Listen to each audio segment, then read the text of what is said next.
Notre Dieu, nous sommes encore devant toi, humblement. Merci pour ta bonté et merci de te manifester encore.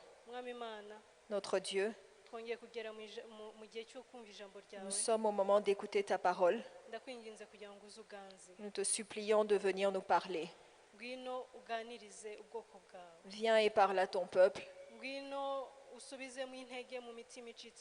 Viens et édifie les cœurs brisés.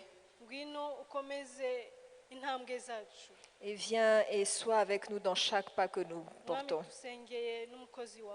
Et nous prions pour ton serviteur qui va nous prêcher. Que ce ne soit pas lui, mais utilise-le. Utilise-le. Parle au travers de lui afin qu'il nous donne le message qui est convenable. Merci parce que tu nous as préparé quelque chose. Et merci parce que tu vas nous donner quelque chose en ce moment. Nous prions cela au nom de Jésus-Christ.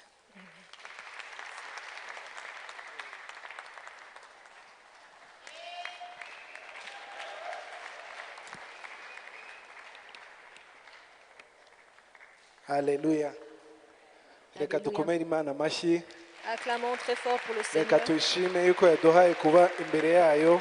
Acclamons très fort pour le Seigneur. Reka tuyishime yuko yaduteguriye ibyiza. Parce qu'il a préparé quelque chose de Reka bien pour tuyishime nous. yuko yateguye ijambo ryayo. Parce qu'il a préparé une parole pour nous. Reka tuyikomere amashyi. Acclamons très fort pour le Seigneur. N'imitima yacu Et dans nos cœurs, ndetse n'iminwa yacu et que nos bouches tuyihimbaze. puissent le louer. Alléluia. Amen. Nshobora kwicara. Imana ibahe umugisha cyane. Vous pouvez vous asseoir.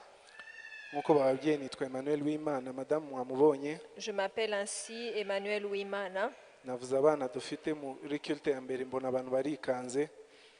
J'ai parlé du nombre d'enfants que nous avons et les personnes étaient étonnées. Nababwiye ko dufite abana batandatu. J'ai dit que nous avions 6 enfants Abantu bose barikanga. et tout le monde était surpris. Abo bana batandatu Ces 6 enfants, ni abakobwa bacu batatu c'est nos 3 filles n'abandi bana bazashaka batatu b'abahungu. et 3 garçons avec lesquels ils vont se marier. Twarumvikanye turavuga tuti ntabwo tuzagira abakwe. Nous nous sommes entendus, nous n'aurons pas des gendres, Ahubwo tuzagira abana. mais plutôt nous aurons des fils. Kubera nahawe amahirwe uyu munsi muri culte ya mbere nabahaye message abana b'abahungu batatu. Et j'ai donné un message à ces 3 futurs jeunes hommes. Nabikoze kandi ndizera yuko bazabibona mu gihe cyabo. Et je crois fermement qu'au temps convenable, ces choses se feront. Kandi ibyo Imana izabikora icyo gihe. Et Dieu l'accomplira en ce temps-là. Ndashima kandi ku bw'icyumweru cy'abapapa. Et je bénis le Seigneur aussi pour cette semaine des papas. Babivuze. On l'a dit, Ministère y'abapapa tugira ibihe byiza cyane. le ministère des papas, nous avons des très bons moments entre nous. Hari ibintu bitajya muri rusange. Il y a des choses qui ne peuvent pas être faites en général. Hari bitavugwa no muri rusange. Et il y a des choses qui ne peuvent pas être dites dans une assemblée. Ariko abapapa turahura cyane. Mais les papas, nous nous rencontrons plusieurs fois. Tugatangira amakesha saa 3 kugeza saa 6 z'ijoro. Et nous avons une mini-veillée de 21h jusqu'à minuit. Tubikorera hano kuri church muri cave. Et nous faisons cette veillée ici dans la cave en bas. Tugahabwa umugisha ukomeye cyane. Et nous sommes fortement bénis. Turamenekerana abantu bagatanga ubuhamya, abantu bagatanga ibyifuzo, tukiga ibitureba kandi Imana ikaduha umugisha. Et les gens sont brisés, les gens donnent leurs témoignages, les gens donnent leurs requêtes. Dieu nous enseigne et nous sommes bénis. Ndasenga kugira ngo nawe mu papa utaratujoininga uzazi. Et je prie toi, papa, qui est ici, qui ne nous a pas encore joint, de venir. Kandi udafite famille wese ayishaki. Et celui qui n'a pas encore une famille de papa, s'il vous plaît, venez. Imana ibahe umugisha. Et que Dieu vous bénisse. Nashimye Imana kubw'iki cyumweru. Je bénis le Seigneur pour cette semaine. Narafashijwe. J'ai été béni. Ijambo ry'Imana twumvise. La parole de Dieu que nous avons entendue Ryaramfashije. m'a beaucoup aidé. kandi nasenze Imana ni ukuntu ririmo kumfasha Et j'ai prié Dieu de la manière dont c'est en train de ndasaba m'édifier. ngo kugira ngo uzaryumva wese rizamufashe Je prie que quiconque entend cette parole puisse aussi être édifié. kandi Imana yatangiye kubikora. Et je crois que Dieu a commencé à le faire. Muri iki gihembwe En ce trimestre, dufite theme y'umuryango nous avons comme thème dans les familles, kandi ivuga ku kwifata, ku kwirinda no kwihangana. au sujet de la patience et la maîtrise de soi. Muri iki cyumweru twavuze ku nshingano y'abapapa, Cette semaine, nous avons parlé des responsabilités d'un père twavuze yuko kwifata no kwihangana k'umupapa et nous avons dit que la patience et la maîtrise de soi d'un père ari ibanga rikomeye est un secret rikomeye important ryo kubaka umuryango muhire. afin de construire une famille forte. Haleluya. Amen. Kuwa gatanu dutangira twavuze ku muryango, Vendredi, lorsque nous avons commencé, nous avons parlé de la famille twavuze ko umuryango urangwa n'ibintu bitatu. et nous avons dit qu'il y a 3 choses qui caractérisent une famille. Icya mbere, La première chose, umuryango waremwe n'Imana. elle a été créée par Dieu. It's a divine institution. Ni-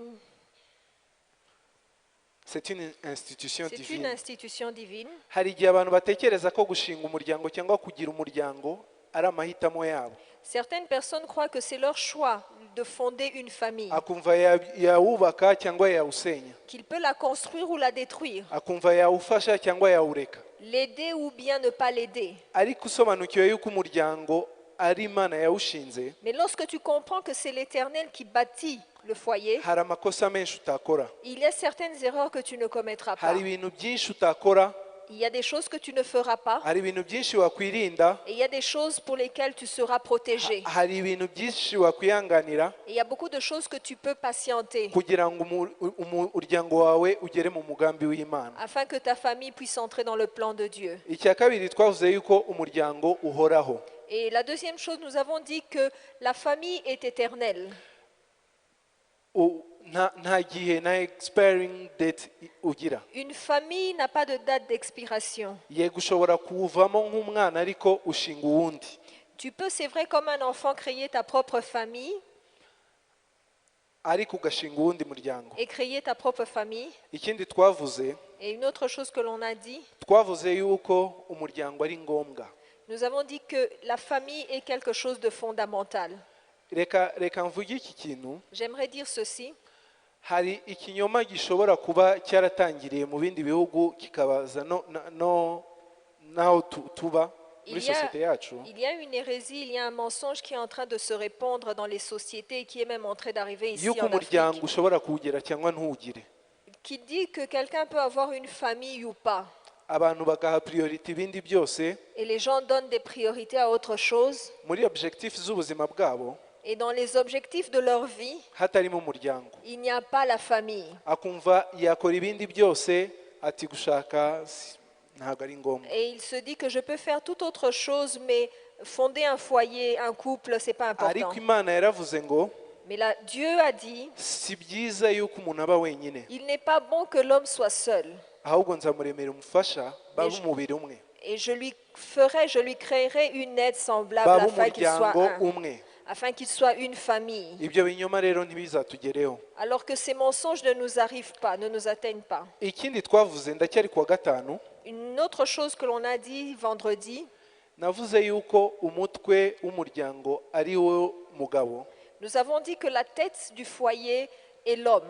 Imana yawushizeho kugira ngo uyobore umuryango, Dieu l'a fait ainsi afin qu'il puisse diriger la maison. kandi ibyo umuryango wose ukeneye Imana ibicisha kuri uwo mutwe kugira ngo bigere ku Et muryango. tout ce dont la maison a besoin, Dieu le fait passer au travers cet homme.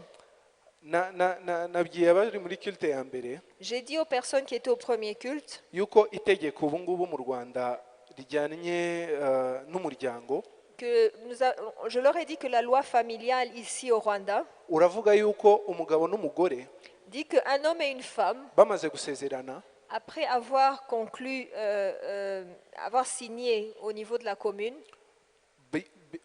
bicara bakaganira ils s'assoient et s'entendent bagahitamo uzayobora umuryango. Et ils doivent choisir qui va conduire ce niryo nouveau foyer. niryo tegeko rishyashya rihari. C'est ainsi que la loi est formulée. navuze yuko leta ikora amategeko kugira ngo irengere abaturage bayo, Et nous savons abanyagihugu. tous que l'État met les lois afin de pouvoir protéger la population. ariko kugira ngo iryo tegeko rijyeho, Mais afin que cette loi puisse être installée, nuko abagabo bataye inshingano zabo. c'est parce que les hommes avaient été démissionnaires face à leurs responsabilités. ntabwo bashoboye gufata umuryango ngo bawuyobore, bawubere umutwe, bawubere visionnaire, bawubere priest, bawubere provider, bawubere prophet, ibyo dusabwa byose nk'abagabo. Les hommes ont abandonné leurs responsabilités de celui qui cherche le pain, de celui qui est le leta prêtre. itekereje iravuga iti aho kugira ngo ibintu bipfe bizambe, Alors, au lieu que les choses continuent à s'abîmer, reka umugore niba ashoboye nawe tumuhe amahirwe yo kuba la yayobora. loi dit, si c'est possible, s'il y a une femme qui est capable, qu'elle aussi puisse le faire. abagabo turi hano n'abandi badukurikira, Hommes qui sommes ici et qui nous suivent dusenga online, imana nous prions Dieu idufashe kuba mu mwanya wacu afin que Dieu nous fasse être dans nos positions, kugira ngo duhagarare nk'imitwe y'imiryango yacu. afin que nous nous tenions comme les têtes de nos foyers. Haleluya. Alléluia. ikindi navuze, Une autre chose que j'ai dit, navuze yuko umutwe, la tête, nk'uko ibyiza biva ku mutwe bijya ahandi, de la même façon que les bonnes choses entrent par la tête et vont n'ikibi ailleurs, cyakubise umutwe mais aussi les mauvaises choses qui atteignent la tête bigira impact nini ku muryango wose. a un grand impact sur la famille. natanze urugero ndavuga ni iyo umuntu agiye kuri moto, J'ai dit un exemple, lorsque quelqu'un va sur un poteau, hari urugingo rumwe gusa baproteje.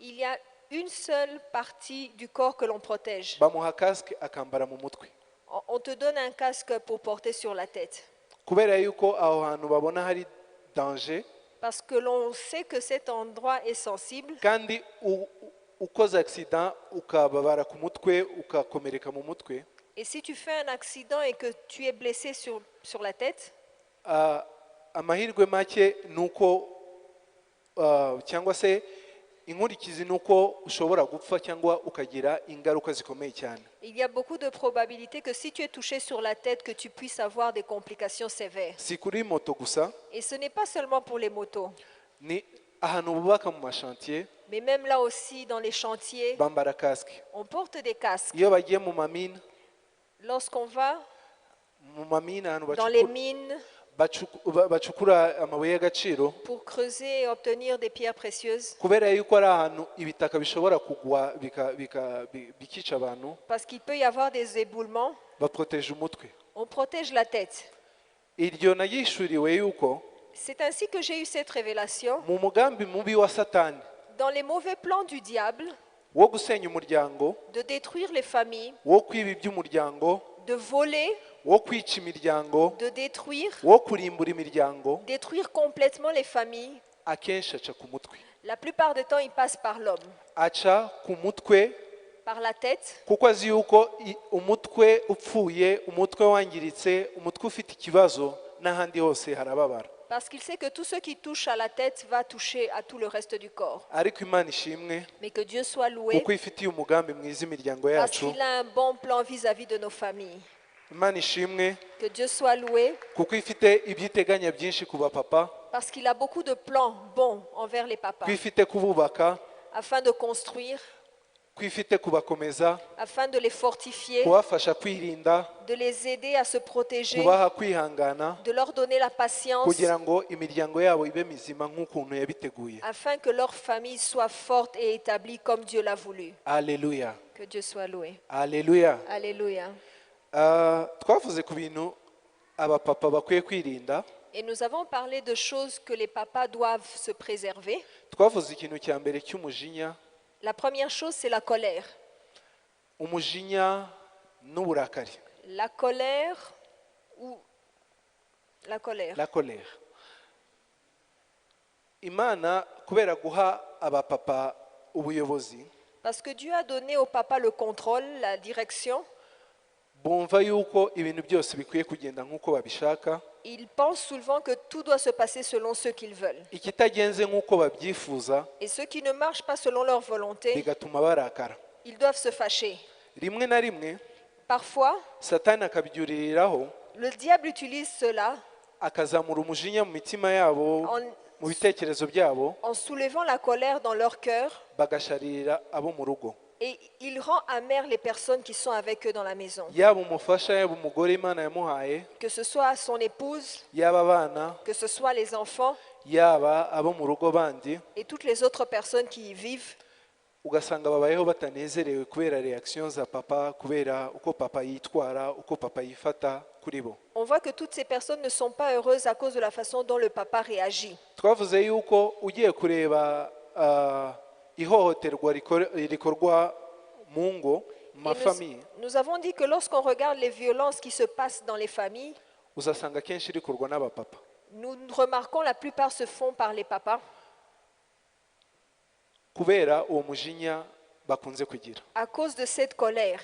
Ushobora no kuba atabahohotera ariko akabahohotera mu buryo bworoheje, ariko bikajyana wa munezero wo mu muryango. La violence peut ne pas être physique, mais il leur ôte la joie, il leur ôte le fait d'être content d'être dans la maison. Nabwiye abo twari kumwe kwa gatanu nti madamu twajyaga dushwana cyangwa kutumvikana ibintu, J'ai dit cela vendredi. Parfois, il y a des points sur lesquels nous ne nous entendions pas avec madame, noneho nkabona yababaye cyane, et je la voyais triste. amubaza ni ibyo nakubwiye ni iki kitari ukuri muri byo. Et parfois, je lui dis, de tout ce que je t'ai dit, qu'est-ce qui n'est pas vrai? Akambwira ngo ibyo wambwiye byose nibyo, Elle me disait souvent, tout est vrai, ariko mu buryo wabivuzemo ntabwo ari bwiza. mais la façon dont tu m'as parlé n'est pas bonne. Njyewe nkumva ntabyo nzi, sinzi uburyo navuze bidasanzwe. Et pourtant, moi, je ne voyais pas la façon dont j'ai parlé elle est mauvaise. Nkumva yafata karikode akanyumvisha ukuntu navuze, J'avais envie qu'elle prenne quelque chose pour enregistrer. ariko nyuma nkaza kwisuzuma nkavuga ni hari umujinya wari undimo, hari uburakari bwari bundimo. Mais après, en me regardant en moi-même, je remarquais qu'il y avait de la colère. Nkasenga nkavuga ni Mana ugende umpindura, Et j'ai prié à Dieu qu'il puisse me changer, umpe umutima wo kwirinda uburakari, me donner de pouvoir me préserver de la colère. kandi Imana ikagenda ibikora, Et Dieu l'a fait à plusieurs reprises. umunezero ukagaruka mu muryango. Et ainsi, la joie est revenue dans la famille. Alleluya. Amen. Ikintu cya kabiri twabonye, Une deuxième chose que nous avons vue, twavuze ku gukunda imiya. c'est l'amour de l'argent. Isi dutuyemo Le monde dans lequel nous vivons, ni monde ya competition. c'est un monde de compétition. Buri muntu arashaka gutera imbere, Chacun veut avancer, progresser. buri muntu arashaka gutunga byinshi. Chacun veut avoir plusieurs biens. Rimwe na rimwe tukagira ubwoba bw'ejo hazaza, Et souvent, nous avons la peur du lendemain. tugashaka kugira byinshi cyane, Et nous souhaitons avoir beaucoup de biens. nubwo atari bibi. Même si ce n'est pas mauvais. Dukeneye gutunga, C'est vrai que nous devons avoir des biens. dukeneye kugira ibintu byinshi. Nous devons avoir beaucoup de possessions. Ariko twarebye mu ijambo ry'Imana, Mais nous avons regardé dans la parole de Dieu. hari verse nakunze cyane iri mu Mubwiriza igice cya 5 umurongo wa 10, Et j'ai beaucoup aimé ce verset d'Ecclésiaste 5:10. ivuga ngo bibarire nguko umuntu atunga ibintu byinshi, De la même façon que quelqu'un a plusieurs possessions, ngo n'abo kubirya baba benshi. ainsi en est-il des personnes aussi qui vont partager cela. Ngo ubitunze rero byamumarira iki uretse kubona babirya? Et alors ainsi, à quoi sert-il à cet homme d'avoir amassé toutes ces richesses pour qu'elles soient dilapidées? Muri Bible y'igifaransa aravuga ngo nukubireba nka spectacle. En français, on dit, il regarde cela comme un spectacle. Donc urabiruhira hanyuma ugasigara ureba babirya nk'uri kureba TV. Tu peines pour avoir ces biens et à la fin, tu regardes comme dans un spectacle comment les gens mangent cela. Ariko mu mitima y'abagabo, Mais dans le cœur des hommes, Imana yabahaye icyo kintu, Dieu leur a donné cette chose. rimwe na rimwe bikagira ingaruka ku miryango. Et parfois, ça a une conséquence dans leur famille. Ingaruka ya mbere, La première conséquence, iyo wakunze amafaranga, wakunze imiya, wakunze ibintu cyane, lorsque tu as l'amour de l'argent, icyo twakwita cupidité, la cupidité, bigera ahantu bikaba ari byo biyobora ubuzima bwawe, Ça arrive à un point où ça conduit ta vie. bikaba priorite ukumva nicyo cya mbere hakaza ibindi. C'est cela la priorité avant toute chose. Ingaruka ya mbere bigira Et la première conséquence est ceci, nuko bifata umwanya wawe wose, c'est que ça prend tout ton temps. umwanya wawe wose ukawujyana mu bigufitiye inyungu y'amafaranga. Tout ton temps est versé dans des choses qui ont une... Business ikaba business, Le business devient le akazi business kaba akazi, et le travail devient le travail. umuryango wawe ukakubura. Et c'est ainsi que ta famille te manque. Hari urugero rw'umupapa ngo akazi kari karamutwaye cyane, Il y a un exemple d'un papa pour lequel le travail l'avait complètement pris. umwana we azinduka mu gitondo kare cyane ahagarara imbere y'umuryango, Et son fils, une fois, s'est réveillé très tôt le matin devant sa porte. araza aramubwira ati papa, iyo ugiye ku kazi baguha amafaranga angahe? Et il a demandé à son père combien est-ce qu'on te paye par jour. Aramubaza, papa amubwira gutyo byoroshye ati 5. Et ainsi, son père lui a dit 5 000 francs facilement. Umwana arita mu gutwi, Et alors, c'est resté dans le cœur de kubera l'enfant. kubura papa Alors, parce qu'il a manqué son père, akagendayo bamuhaye pocket money akabika, il prenait son argent de poche et gardé. agize 5,000 Et arrivé à 5 000 francs, araza mu gitondo kare cyane, il est venu un matin très tôt. papa uyu munsi ntaho ujya, Il a dit, aujourd'hui, papa, tu ne vas nulle part. uva mu gitondo kugeza nimugoroba Du matin jusqu'au soir, ni njyewe nawe, c'est toi et moi. turakina ndagukoresha ibyo nshaka Nous byose, allons jouer ensemble, je vais faire tout ce que ni tu njyewe veux. boss wawe uyu munsi. Aujourd'hui, c'est moi ton boss. Papa we biramuyobera, Et, ce akuramo papa- 5. et il a tiré ngo 5 akira 000. nguhembe. Il a dit, voilà, je te paye pour cela. Icyo wenda ni ikintu cy'alarma, C'est une chose qui peut alarmer, ariko mu miryango yacu mais dans nos familles, uzasanga gushaka ibintu, kwiruka nyuma y'amafaranga on peut trouver que la recherche de l'argent et byadutwaye ces choses umwanya wose. a pris tout notre temps. Perezida wacu Notre président, ubushize ari muri Afurika y'Epfo dernièrement, lorsqu'il était en Afrique du Sud, yabitanzemo ubuhamya. il a donné un exemple sur cela. Uwafite inshingano nyinshi z'igihugu ni no kwitangira igihugu, Lui, il a plusieurs responsabilités et il se donne pour le pays. ariko yavuze ubuhamya bwe, avuga ukuntu umwana we yigeze kumuzindukira 10:10 za mu gitondo, Et il a donné un témoignage là où un de ses enfants s'est réveillé à 5 heures du matin. akomanga ku rugi. Il a toqué à la porte. We yarazi ko ari abashinzwe umutekano, hari amakuru baje kumubwira wenda ajyanye n'umutekano cyangwa Il n'icyabaye se mu gihugu, disait que c'est peut-être un agent de sécurité parce qu'il y a une nouvelle spéciale et tout. ariko agiye gutangara asanga ni umwana we. Mais à sa grande surprise, c'était son enfant. Yavuze ko icyo gihe bari bakiri bato, Et à l'époque, ils étaient encore petits. ngo ariko umwana araza aramubwira hi dad, Et l'enfant a dit, bonjour papa. aramusubiza aramubwira ati ikibazo ni Et ikihe? il lui a demandé, qu'est-ce qu'il y a? Ati ndashaka kugusuhuza, Il a dit, twaraburanye. Je voulais juste te saluer parce que je ne te vois, Narakubuze. je te manque, je ne te vois plus. Ndi gusubiramo ubuhamya bwa his excellence. Et je vais répéter encore son Yaravuze ngo témoignage. ubundi we ngo arira amarira atemba ajya mu indani, Et il a dit ceci, il a dit, mes larmes coulent vers l'intérieur. ariko aravuga ati uwo munsi nafashe icyemezo, Mais ce jour-là, j'ai pris la décision mbaza mama we ndamubwira ni abana baryama saa ngapi? et je demandais à mon épouse à quelle heure les enfants dorment. Aramubwira ngo baryama hagati ya 3:00 na 3:30. Et Madame, la First Lady, a dit qu'il dort entre 20h et Aramubwira 21h. ati buri gihe 3:00 nzaba ndi mu rugo. Et il a dit tous les jours, entre ces heures-là, je Ati viendrai. niyo mfite ibindi nkora ndabikora, nkajya mu rugo nkabana nabo nkasubira mu kazi.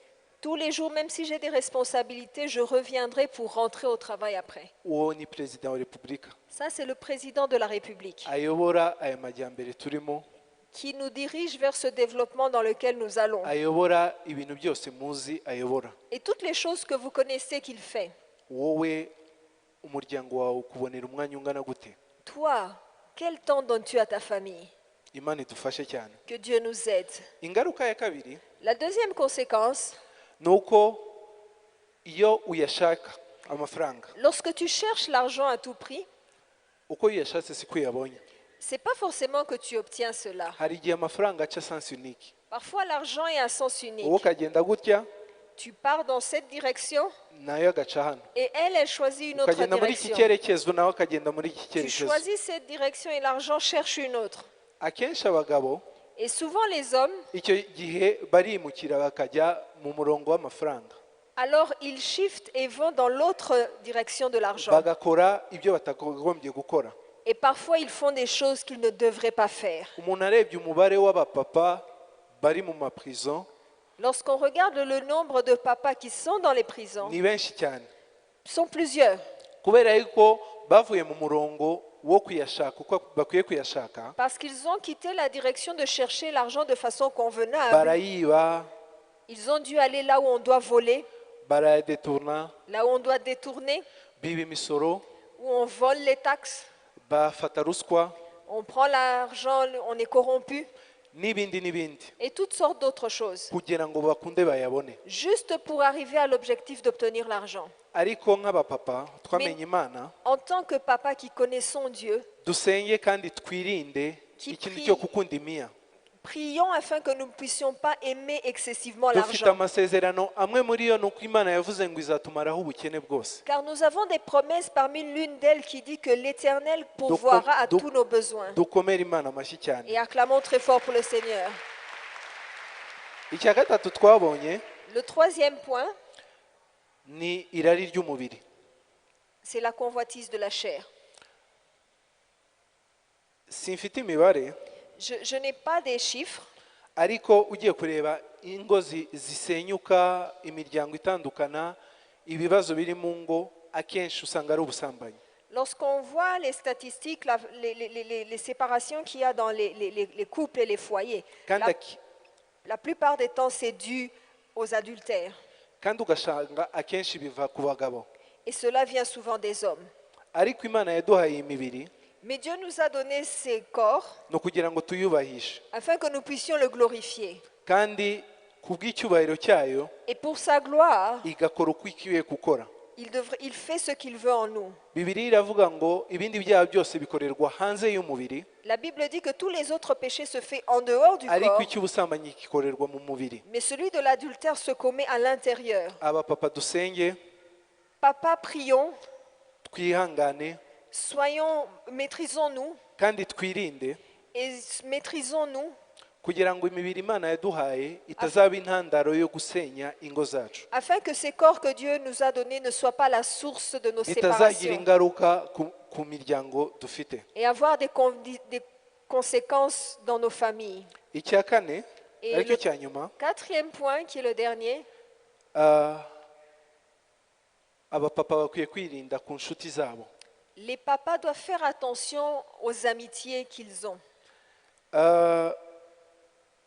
Reka dusome mu Bakorinto ba mbere, Nous allons lire dans 1 Corinthiens, tusome mu Baroma igice cya 8 Romains 8. Nous allons lire dans Romains 8, umurongo wa 28. 28.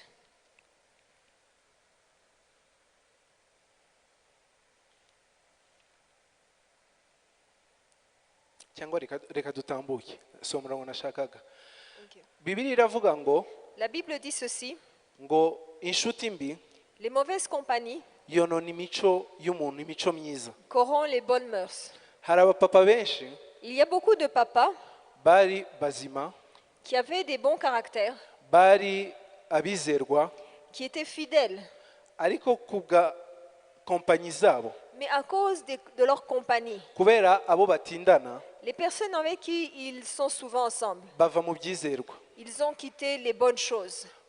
bava mu murongo bakwiye kubamo. Ils ont quitté la position dans laquelle ils devaient se tenir. Navuze muri culte ya mbere hano, J'ai dit ceci au premier culte. rimwe na rimwe twiha ama excuse, Parfois, nous nous donnons des excuses tukavuga tuti abo nakuranye nabo ntabwo bakijijwe, et on dit les personnes avec qui j'ai grandi ne sont pas abantu sauvées. nize nabo abakolege ntabwo bakijijwe, Mes collègues d'école et du travail ne sont pas sauvés. abo dukorana business ntibakijijwe. Mes collègues de business ne sont pas sauvés. Ariko icyo nshaka kuvuga, Mais ce que j'aimerais dire, gukorana nabo, kubana nabo no gutindana nabo biratandukanye. travailler avec quelqu'un et le fréquenter est différent. Kandi nushaka no mu nzu y'Imana Et même dans la maison de Dieu, bose uzababonamo. même dans la maison de Dieu, tu peux trouver ces personnes qui ont des mauvaises mœurs, Imico myiza. des bonnes mœurs. Navuze ni mu mu ntego z'iyi miryango yo mu bapapa la raison pour laquelle ces familles de papas ont été créées aussi, ni ukugira kimwe muri byo ni ukugira ngo tubone inshuti zo mu bana b'Imana. c'est afin aussi de créer des amitiés au sein de la famille des enfants de Dieu. ntabwo uzaba mu bapapa 200 250 150 uburemo inshuti. Tu ne peux pas manquer au sein de 100 papas, 200 papas, un ami, kereka nuba ari wowe ufite ikibazo, à moins que ce soit toi le problème. kuko niba ukunda ibijyanye na IT, Parce que si tu aimes par exemple Haïti, ntabwo uzabura umu IT mu bapapa hano. tu ne manqueras pas un papa qui aime cela aussi.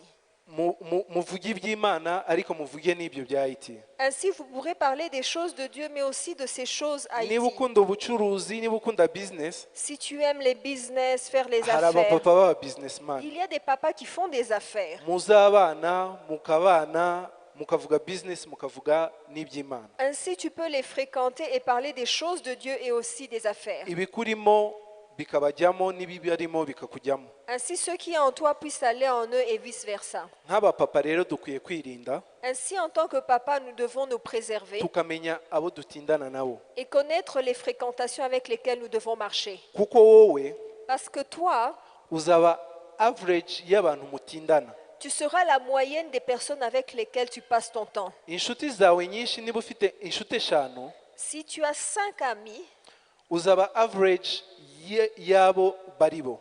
tu seras la moyenne de ces 5 personnes. uzakora kimwe hano, ukure kimwe hano, ukure ikindi hariya, Parce que tu tireras un peu de chacun. wisange warahindutse, Et ainsi, ça peut te changer. ugatinya mwasohotse kunywa fanta, Et si quand vous sortez, tu buvez du Fanta, ugatangira gufata ka wine ngo karoroshye. tu vas commencer à dire, ok, je vais prendre un peu de vin, c'est ejo léger. umupapa wakoreraga Imana Hier, un papa qui servait Dieu, ukazasanga ejo yabaye umusinzi. un autre jour, plus tard, il devient un ivrogne. ntakubwire uburyo byagenze, ntamenye uburyo byaje, Et même lui-même, il ne sait pas comment ces choses sont kubera ko arrivées. kubana n'abo bantu Parce que marcher avec byaje ces buhoro buhoro, personnes, petit à petit, l'a transformé. n'indi mico myinshi. Et aussi beaucoup d'autres mauvaises choses. abantu bakunda gutinda mu kabari, Les personnes qui aiment passer du temps dans les cabarets, ndababwira ni nubwo mwaba mupanga ibintu, uhera gute saa moya saa mbiri ukageza saa 9 z'ijoro, je ne comprends pas comment tu peux, à partir de 19h jusqu'à 3h du matin, tu es dans un ugasubira cabaret. ejo, Et le lendemain, tu rentres ugasubira là-bas. ejo. Et un autre jour encore. ni iki kintu cy'umusaruro ushobora kuvuga ngo wavanyemo? Qu'est-ce que tu tires de cet endroit? ariko impamvu nta yindi Mais il n'y a pas d'autre raison. ni uko abo bantu baba yarabagize inshuti. C'est parce que ces personnes sont devenues tes amis kubana nabo et marcher avec eux bikagera aho bimurutira kubana n'umuryango we, devient plus important que d'être avec ta famille. amafaranga akahatakarira, Et ainsi, l'argent, tu y perds. akagira ikibazo mu kazi kubera kutaba tayari, Et parfois, ça a des conséquences même dans le travail parce que tu n'es plus en bonne umuryango forme. ugasenyuka cyangwa ukagira ingaruka zikomeye, umunezero ukabura. Et ta famille en souffre jusqu'au point même de pouvoir être séparés. abagabo duhagarare rero, Ainsi, papa, tenons-nous fermes duhangane n'ibihangana natwe, en face de toutes ces choses qui nous sollicitent. kubw'umugabo ukomeye uri muri twebwe, À cause de l'homme fort qui est en nous, tuzabinesha, nous sommes vainqueurs. tuzabinesha, Nous sommes vainqueurs. tuzabinesha. Nous sommes vainqueurs. Haleluya. Amen. Reka tujye ku ngingo z'uyu munsi.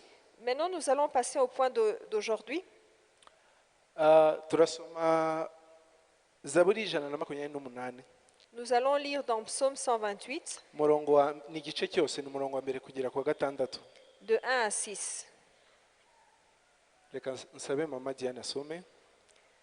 Psaume 128, Cantique des degrés. Heureux tout homme qui craint l'Éternel, qui marche dans ses voies. Tu jouis alors du travail de tes mains, tu es heureux, tu prospères. Ta femme est comme une vigne féconde dans l'intérieur de ta maison. Tes fils sont comme des plants d'olivier autour de ta table. C'est ainsi qu'est béni l'homme qui craint l'Éternel. L'Éternel te bénira de Sion, et tu verras le bonheur de Jérusalem tous les jours de ta vie. Tu verras les fils de tes fils Que la paix soit sur Israël. Alléluia. Ngira ngo umugabo wese uri hano Tout homme qui est ici, n'undi wese wakwifuza kuba umugabo cyangwa umupapa, ou quiconque qui veut devenir un homme, un père, ibi bintu nibyo duharanira mu buzima, ni izo nyungu zo kuba abo turi bo. c'est ça ce que nous devrons chercher normalement. Imana iduha ibanga rero Et ainsi Dieu nous donne le secret, ryo kumenya aho twabikura.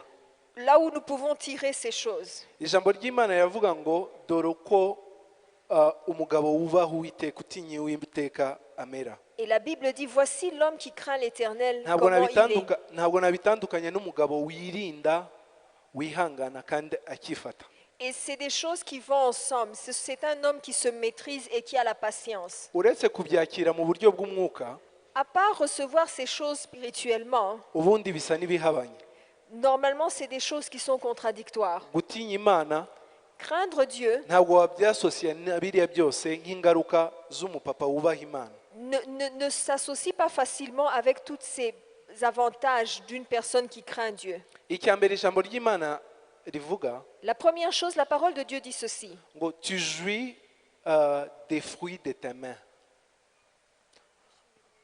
Kuko uzishimira imirimo y'amaboko yawe.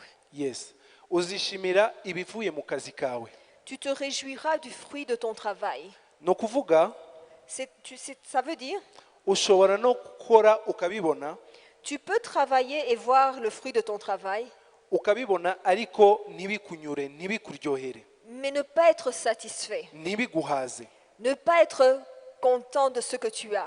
Ariko dufite isezerano rikomeye nk'abapapa Mais nous avons cette promesse en tant que ko papa, nitwubaha Imana, que si nous craignons l'Éternel, Imana izaduha guhazwa n'imirimo y'amaboko yacu. Dieu nous satisfera du fruit de notre travail. Ushobora gusanga hari igihe dukora tugafonisa energy nyinshi, tugakoresha imbaraga nyinshi, Parfois nous travaillons et nous mettons beaucoup d'énergie dans la chose, ariko ibivamo bikaba bikeya mais le fruit est insignifiant. ndetse ntitubigiremo amahoro Et parfois nous n'avons pas même la paix, kubera ko tutamenye aho biva.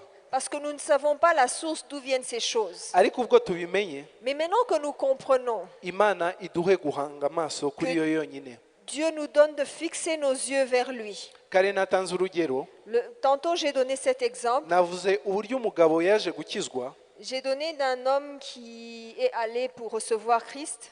bamubwiye ngo niki cyagufashije cyatumye ufata icyemezo, Et on lui a demandé, pourquoi as-tu pris cette décision? arababwira ati ntabyo nzi, sinumvise ibyo bavuze, nari nibereye kuri telefone. La personne a dit, je ne sais pas qu'est-ce qu'on a dit, j'étais au téléphone. Baramubwira bati ibyo se bishoboka bite, waje gutyo gusa? Et on lui a demandé, tu es juste venu comme ça? Arababwira ati nturanye n'umugabo w'umukene uri munsi yanjye cyane cyane cyane. Il a dit, je suis voisin avec un homme très pauvre. Il est Ati iyo mu pauvre. muryango byamvanze, iyo byabaye bibi, Et alors chez moi, quand les choses ne marchent pas, abana bananiye, umugore twashwanye n'ibiki byose, femmes, enfants, tout ne marche pas. nimugoroba njya kuri balcon ngiye gufata akayaga, Lorsque je vais sur mon balcon pour prendre de nkasanga l'air, wa mugabo arimo araririmba hamwe n'umugore we, je trouve cet homme en train de chanter avec sa femme, arimo arashima Imana ku bintu byose yabahaye. louant Dieu pour tout ce qu'il a. Noneho nyibaza ni ko mbona ntabyo afite, Et pourtant, je me demande, il n'a rien. abasha gute kubinezererwamo, abasha gute kunyurwa nabyo, abasha gute kugira umuryango mwiza urushije uwanjye, nitwa yuko murusha degrees, murusha position, murusha amafaranga. Et je me suis demandé, comment est-ce qu'il est content de ce qu'il a? Comment Agiye est-ce qu'il est kubwira wa mugabo satisfait? aramubwira ati mfite Kristo muri jyewe, Et cet homme lui a répondu, j'ai umuryango Christ. wanjye ushingiye kuri Kristo, Et ma famille est enracinée en Christ. ibyo dufata byose Et tout ce que nous obtenons biraturyohera, nous satisfait. ntabwo turi abakene. Mushobora kutubona nk'abakene ariko ntituri abakene. Pas pauvres, même si à vos yeux nous avons l'air. Haleluya, Amen. haleluya. Amen. Nitwubaha Uwiteka, Imana izaduha guhazwa n'imirimo y'amaboko yacu. Si nous craignons Alléluia. l'Éternel, Dieu nous satisfera du fruit de notre travail. Icya kabiri kivugwa muri iyi zaburi, La deuxième chose qui est mentionnée, bavuze ku mugore. on parle de l'épouse de cet homme. Ijambo ry'Imana ryavuze ngo afite ameze Ta femme, nk'igiti, ta femme est comme une vigne féconde dans ta maison. ngo umugore wawe azaba nk'umuzabibu wera cyane mu kirambi cy'inzu yawe. comme une vigne féconde. Ikindi Imana iduha ni ukuduha abagore b'akamaro. Dieu aussi nous donne alors des femmes qui ont de l'utilité, Mu cyongereza havuze ngo productive. qui sont utiles.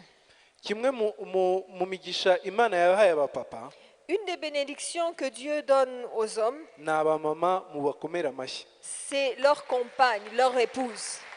Haleluya. Nabaye urugero, Je vous ai donné un exemple. ndababwira ni hari ukuntu ubona umuntu Parfois, tu peux voir quelqu'un, w'umusore un jeune homme, agakora ubukwe, il se marie, nyuma y'igihe gito et en peu de temps, ukabona change mu buryo bukomeye cyane. tu vois un changement important. Ukabona yarakeye, Il est radieux, yarabyibushye, il grossit, ku babikunda, pour ceux qui aiment ça. yambara neza, Il s'habille bien aratera imbere. et il avance, il progresse.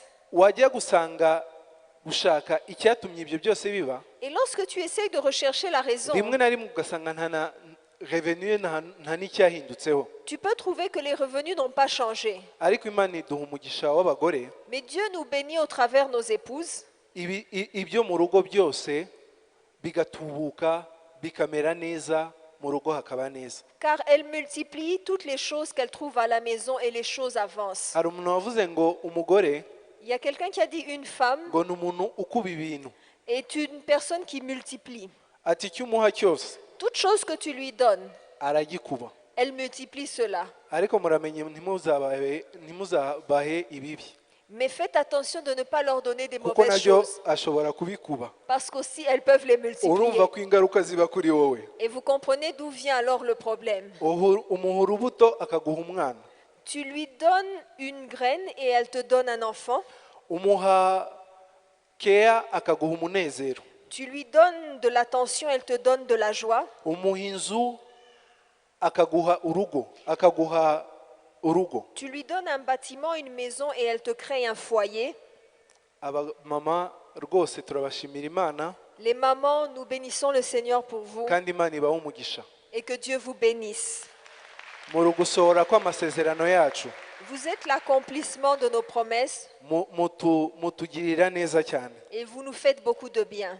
Twasomye mu gitabo cy'imigani, Et nous avons lu dans dans Proverbe, reka hari tubisome Proverbe, mu 31 Proverbe 31, umurongo wa 10 kugera ku wa 31. de 10 à 31.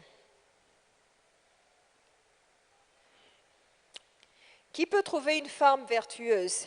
Elle a bien plus de valeur que les perles. Le cœur de son mari a confiance en elle et les produits ne lui feront pas défaut. Elle lui fait du bien et non du mal tous les jours de sa vie. Elle se procure de la laine et du lin et travaille d'une main joyeuse. Elle est comme un navire marchand, elle amène son pain de loin. Elle se lève lorsqu'il est encore nuit et elle donne la nourriture à sa maison et la tâche à ses servantes. Elle pense à un champ et l'acquiert, du fruit de son travail, elle plante une vigne. Elle ceint de force ses reins et elle affermit ses bras. Elle sent que ce qu'elle gagne est bon, sa lampe ne s'éteint point pendant la nuit. Elle met la main à la quenouille et ses doigts tiennent le fuseau. Elle tend la main au malheureux et elle tend la main à l'indigent. Elle ne craint pas la neige pour sa maison, car toute sa maison est vêtue de cramoisis. Elle se fait des couvertures, elle a des vêtements de fin lin et de pourpre. Son mari est considéré aux portes lorsqu'il siège avec les anciens du pays. Elle fait des chemises et les vend, elle livre des ceintures aux marchands. Elle est revêtue de force et de gloire et elle se rit de l'avenir. Elle ouvre la bouche avec sagesse et des instructions aimables sont sur sa langue. Elle veille sur ceux qui se passent dans sa maison et elle ne mange pas le pain de la paresse. Ses fils se lèvent et la disent heureuse, son mari se lève et lui donne des louanges. Plusieurs filles ont une conduite vertueuse, mais toi, tu les surpasses toutes. La grâce est trompeuse et la beauté est vaine. La femme qui craint l'Éternel est celle qui sera louée. Alléluia. Récompensez-la du fruit de son travail et qu'au porte ses œuvres la louent. Alléluia. Imana ishimwe. Que Dieu soit loué. Ibaze ziriya kalite zose Toutes ces qualités que nous venons de citer, Imana ikaba ishobora kuzifata zose imagine Dieu les prend toutes, akazishyira mu muntu umwe les met dans une personne mukabana. et il te la donne pour vivre ensemble. Ngira ngo abasore, Comprenez, jeunes hommes qui sommes ici, ngira ngo nujya ujya gusenga uzajya ufata iyi chapitre lorsque tu vas prier pour ton uvuge uti épouse, Mana n'uyu nguyu nshaka. prends ce chapitre et dis, Seigneur, voici la femme que je veux. Alléluia. Amen.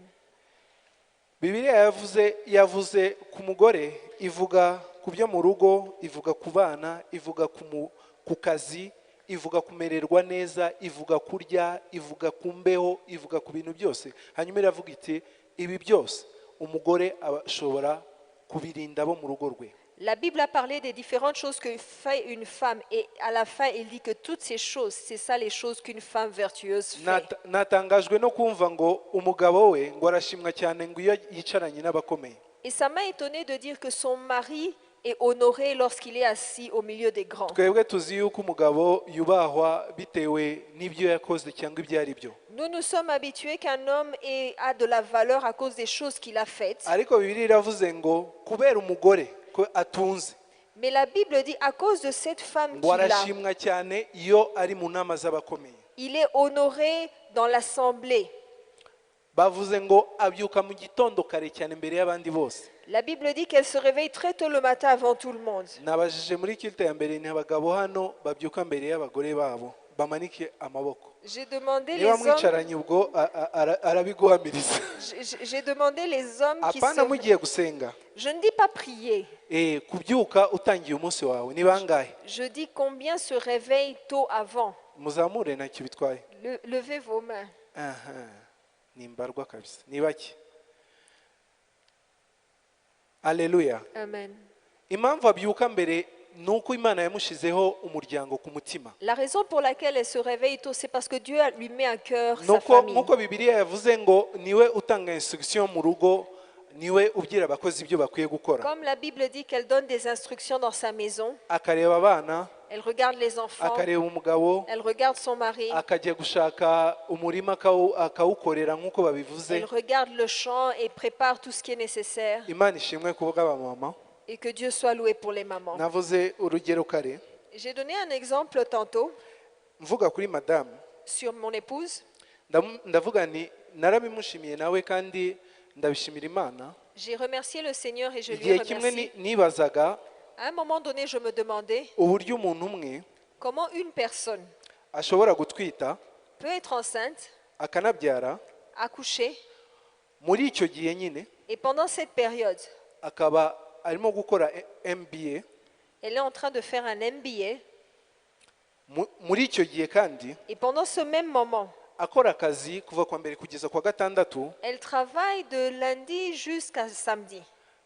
ayobora abantu barenga 250. Là où elle dirige plus de 250 personnes. Akaba mama mu rugo, Et en plus de cela, elle est aussi une mère. akaba umugore mwiza w'umugabo we, Et elle est une épouse, une bonne épouse. akakora umurimo w'Imana Et elle sert le Seigneur. kandi byose bigashoboka. Et toutes ces choses, elle le fait bien. Imana ishimwe kubw'abamama. Que Dieu soit loué pour les femmes. Imana ishimwe kuri iki yakoze. Que Dieu soit loué parce qu'il les a créées. Izi ni ingororano Imana itanga. C'est ça les récompenses que Dieu donne. Reka twihute Nous allons aller un peu vite. ku kindi Imana yavuze umuntu wayo Que Dieu cyangwa a umuntu dit uyubaha. sur les personnes qui l'honorent. Abana bawe bazaba b'umugisha.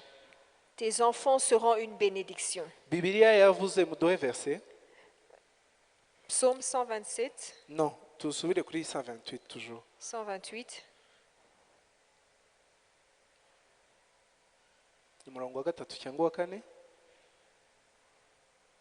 128, verset 3. Naho, yes. B yayo. Tes fils sont comme des plants d'olivier autour de ta table. Alléluia, ushatse warekeraho. Ngo abana bawe ngo bazaba nk'uduti twa elayo bakikije ameza yawe. Tes fils seront comme des plants d'olivier autour de ta table. Amavuta ya elayo ushobora kuba utayazi wowe L'huile d'olive, tu peux ne pas comprendre sa valeur bitewe n'aho dutuye, en fonction de là où tu es venu. ariko Mais urebye nko mu Bisirayeli pour le peuple d'Israël, ndibaza ari naho menshi ahingwa, et je crois que c'est de là que viennent la plupart d'huile d'olive que nous avons, ni amavuta y'igiciro cyane. c'est une huile précieuse. Mu ijambo ry'Imana Dans la parole de Dieu, Salomo yubaka urusengero, lorsque Salomon construisait le temple, ijambo ry'Imana riravuga ngo niyo yakoresheje yishyura abamuzaniye zahabu, ibiti n'ibindi bikoresho byo kubaka urusengero. la Bible dit que Salomon payait avec de l'huile d'olive et de l'or les personnes qui emmenaient le matériel pour la Non. construction. Yishyuraga n'abamuzaniye zahabu bishyura huile d'olive. Ah, les personnes qui lui emmenaient de l'or et les matériels pour la construction, il leur donnait en retour de l'huile d'olive. Aya mavuta ya elayo L'huile d'olive akora ibintu byinshi. fait plusieurs choses. Ashobora kuba umuti, Ça peut être un médicament bakawushyira ku gisebe kigakira. et on peut l'appliquer sur une blessure. Amavuta ya elayo L'huile d'olive, barawisiga, on peut s'enduire d'huile d'olive. kandi wisize ngo ahorana umubiri mwiza, ahorana itoto, ahora ari umujene. Et ça donne une peau douce. Ni ukuvuga za antiride mushatse mwazireka mukazajya musiga amavuta ya Vous elayo. pouvez même laisser les antirides et utiliser l'huile d'olive. Amavuta ya elayo bayakoreshaga bateka, C'est aussi bon pour la cuisson. bakayatekesha. Et ça aide à la cuisson pour préparer. Amavuta ya elayo L'huile d'olive, bayakoresha bacana mu nzu, est aussi utile pour pouvoir illuminer, mettre de la lumière dans une maison. nk'ukuntu abakoresheje amatara, nk'ukuntu ushobora gukoresha peteroli. On peut l'utiliser comme le pétrole pour les lampes. Mu yandi magambo n'ay'agaciro kenshi, C'est-à-dire que c'est une huile d'une très grande valeur ashobora gukora ibintu byinshi. qui peut être utilisée de différentes façons. Uko niko abana bacu ngo bazaba imbere yacu Et ku c'est meza yacu, ainsi que seront nos enfants devant notre table. ukicarana nabo Tu t'assis avec eux ku meza. sur la table. Abantu batajya basangira nk'umuryango kenshi muzajye mubishaka, birimo imbaraga nyinshi. Les personnes qui ne partageaient pas les repas avec vos Ukicarana nabo enfants, mugiye gusangira, lorsque tu t'assis avec ta famille, ukababona nk'abazagira akamaro tu vas voir en eux le kenshi futur et le potentiel qu'ils kandi ont, gatandukanye. et qui est très différent les uns des autres. Twasomye icyanditswe mu migani n'ubundi, Nous avons lu un passage dans Proverbes, no, Zaburi 127, Psaume Murongo wa 127, Psaume 127, verset 4. verset 4, murongo wa kane. Comme des flèches dans la main d'un guerrier, ainsi sont les fils de la jeunesse. Haleluya, haleluya. Amen. Ngo nk'ukuntu imyambi imeze mu kuboko kw'intwari, ngo niko abana bo mu busore bamera. Amen. Haleluya. Amen. Umwambi Une flèche, ni igikoresho ukoresha mu ntambara c'est un outil de guerre kikugerera aho utabasha kugera. qui te permet d'arriver là où toi tu ne peux pas arriver. Bitandukanye n'ibindi bikoresho wenda nka epe, C'est différent d'une épée, inkota, urwana nayo urwana uwo mwegeranye kandi ari wowe uyimutera. là où la bataille est corps à corps. Ariko umwambi Mais une flèche ugera aho utabasha kugera. te permet d'arriver là où toi-même tu ne peux pas arriver. Ngo abana bacu rero Ainsi nos enfants ngo bameze nk'imyambi mu ntoki z'iki sont comme des flèches y'intwari, dans la main d'un guerrier, y'umurwanyi ukomeye. d'un puissant guerrier. Ni ukuvuga ngo ibyo ushaka kugeraho C'est-à-dire ce que tu veux arriver dans la vie. ushobora kutabigeraho, Tu peux ne pas y arriver toi-même personnellement, ariko ushobora kubigeraho ubiciye mu bana bawe, mais tu peux y arriver aussi au travers tes kuko enfants. bavuye muri wowe Parce qu'ils sont issus de toi kandi niwe mutoza wabo. et c'est toi aussi qui les entraînes. Nahoze nanga urugero ni ushobora kuba waravukiye muri Afurika Je vais donner un exemple. Tu peux être né en Afrique ushaka kuimpactinga amahanga et tu veux faire un impact dans les nations, mu ivugabutumwa. par exemple dans l'évangélisation. Ntugire amahirwe yo kujya muri Amerika urugero, Et peut-être tu n'as pas eu Cyangwa la muri China. chance d'aller en Chine ou en cyangwa muri Amérique Australia ou en Australie cyangwa muri Afurika y'Epfo, ou bien en Afrique du Sud. ariko ushobora gutoza umwana wawe Mais tu peux entraîner ton enfant we ushobora kugera aho ngaho hose navuze, qui sera capable, lui, d'arriver dans tous ces endroits. bikakubera umwambi ugerayo Et ainsi, il sera comme une flèche agahindura abantu benshi kandi mugasangira uwo mugisha. et il va transformer plusieurs et tu partageras de sa bénédiction. Navuze ni nk'umupapa ushobora kujya muri domaine zose uciye mu bana bawe. Comme un papa, tu peux aller dans plusieurs domaines au travers tes enfants. Ukagira umwana w'umuloya, Tu peux avoir un enfant qui est un avocat. nta muntu wakurenganya ufite umuloya umwana wawe, Personne ne peut t'accuser à tort alors que tu as kuko cet niyo enfant. uzagenda nka flesh agakubita uwo mwanzi witwa kukurenganya. Parce que c'est cet enfant qui va aller au-devant et agresser ton accusateur. Ushobora kugira ikibazo cy'amafaranga Tu peux avoir un problème financier ntubashe kugikemura, et tu n'es pas capable de toi-même le faire. ariko uwo mwanzi witwa ikibazo cyangwa ubukene runaka, Et cet ennemi qui est peut-être la flesh pauvreté. yawe umwambi wawe nk'umwana akaba yagenda akakikubita kikagwa hasi. Et cette flèche qui est ton enfant va pouvoir la faire tomber. Imana ishimwe rero ku bw'abana, Que Dieu soit loué pour nos enfants, ku bana yaduhaye les enfants qu'il nous a donnés kandi bazaba b'ingirakamaro mu buzima bwabo, et qui seront d'une grande importance dans les jours à bazagera aho venir. tutabashije kugera, Qui seront capables d'arriver là où nous abana n'avons babo pas pu. bakagera aho bo batabashije kugera, Et les enfants de leurs enfants arriveront plus loin. bikakomeza Et cela va continuer.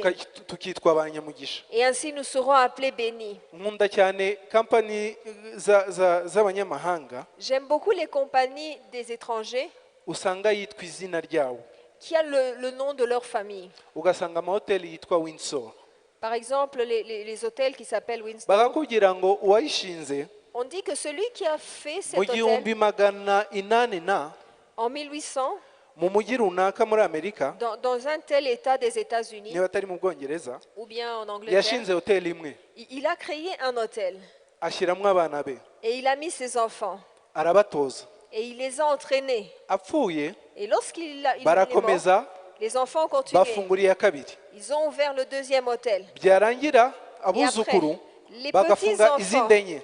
vont ouvrir 4.